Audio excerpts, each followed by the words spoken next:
Liris, Monsieur le représentant du président de l'Assemblée nationale, Mesdames et Messieurs les membres du gouvernement, Mesdames et Messieurs les autorités administratives, coutumières et territoriales, Mesdames et Messieurs les députés, Mesdames et Messieurs les représentants du corps diplomatique, Mesdames et Messieurs les universitaires, experts et acteurs de la société civile, distingués invités.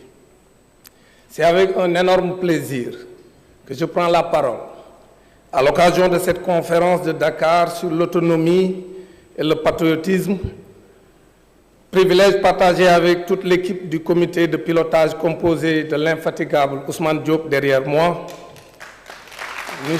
Yaya Diallo depuis la France, militant de PASTEF à Vélingara, M. Yaya Diallo, M. Kader Sek en France, M.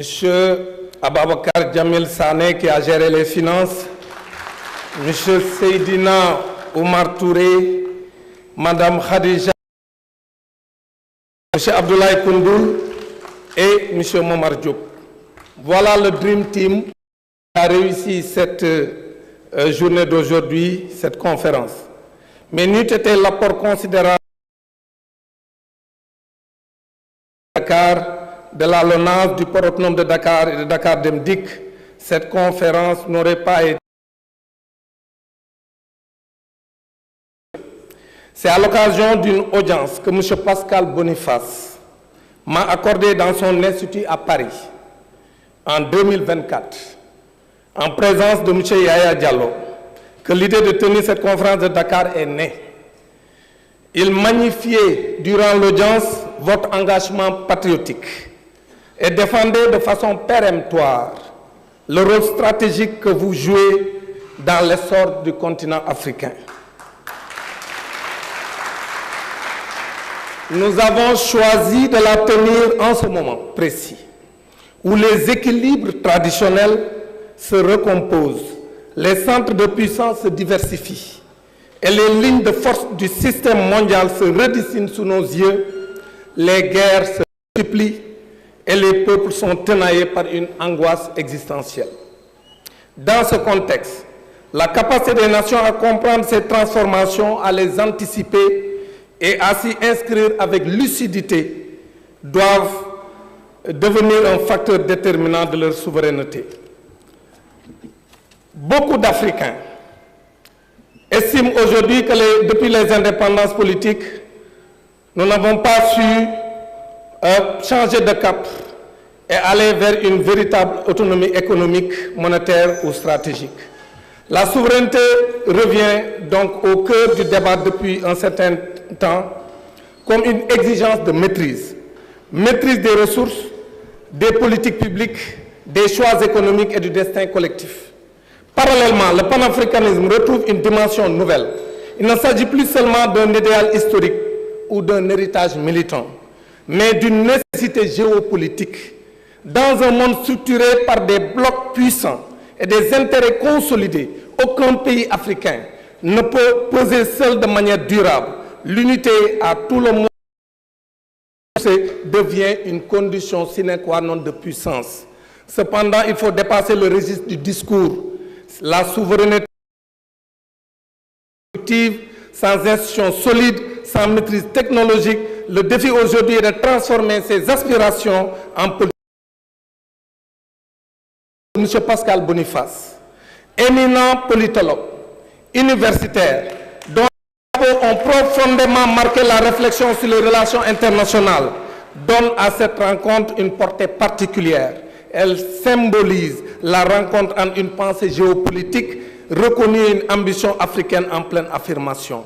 Mesdames et Messieurs, permettez-moi de saluer avec une déférence toute particulière la présence de M. le Premier ministre Ousmane Sonko.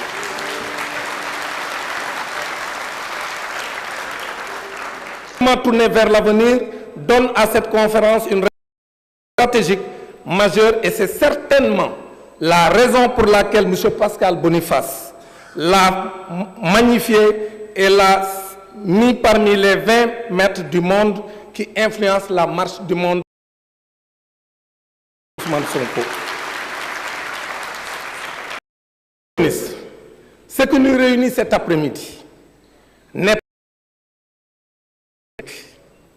Elle s'inscrit dans une dynamique plus large, celle de la construction d'une capacité nationale de réflexion stratégique, car dans le monde d'aujourd'hui, la puissance ne repose plus sur les ressources matérielles. La connaissance, elle repose sur la capacité d'analyse, elle repose sur l'anticipation.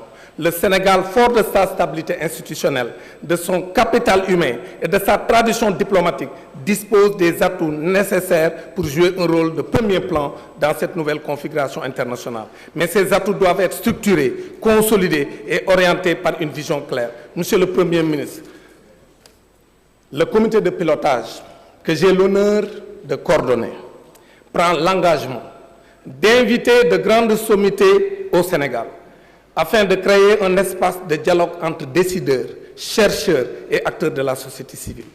Favoriser l'émergence d'une pensée stratégique africaine, contribuer à la formation d'une nouvelle génération d'analystes capables d'éclairer la décision publique. Dakar, par son histoire, par son rayonnement et par sa position géographique, a vocation à devenir un carrefour de cette réflexion. Un lieu où l'on pense le monde depuis l'Afrique, un lieu où se construisent des visions, un lieu où se dessinent des stratégies. Et il est fort heureux de constater, Monsieur le Premier ministre, que l'actuel maire de la capitale, M. Abbas Fall, qui n'a ménagé aucun effort pour la réussite de cet événement, nourrit les mêmes ambitions que nous et s'engage avec nous dans ce grand projet. Mesdames et messieurs, l'enjeu au fond est simple. Il ne s'agit plus seulement de comprendre le monde, il s'agit de s'y positionner. Il ne s'agit plus d'observer les transformations globales, il s'agit d'y participer. Dans son livre Les Maîtres du Monde, M. Pascal Boniface nous décrit à la page 187 un homme au parcours hors norme. Son constat est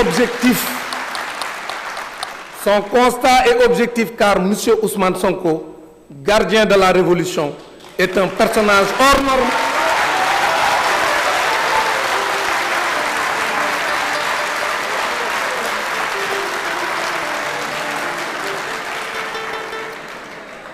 Donc je disais, M. Ousmane Sonko, gardien de la Révolution, est un personnage hors norme qui fait la fierté de toute l'Afrique.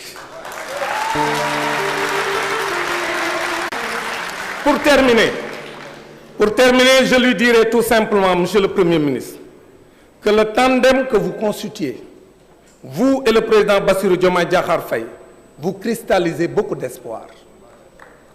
Le Sénégal vous regarde. L'Afrique vous regarde, les souverainistes du monde entier vous regardent. Avancez ensemble et continuez à inspirer le changement en Afrique. Je vous remercie de votre attention.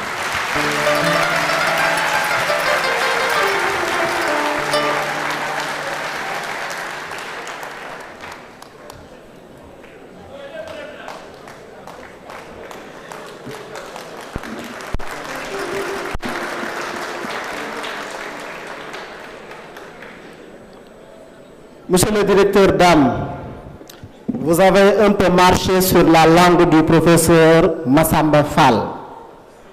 Mais quand il viendra ici prendre la parole,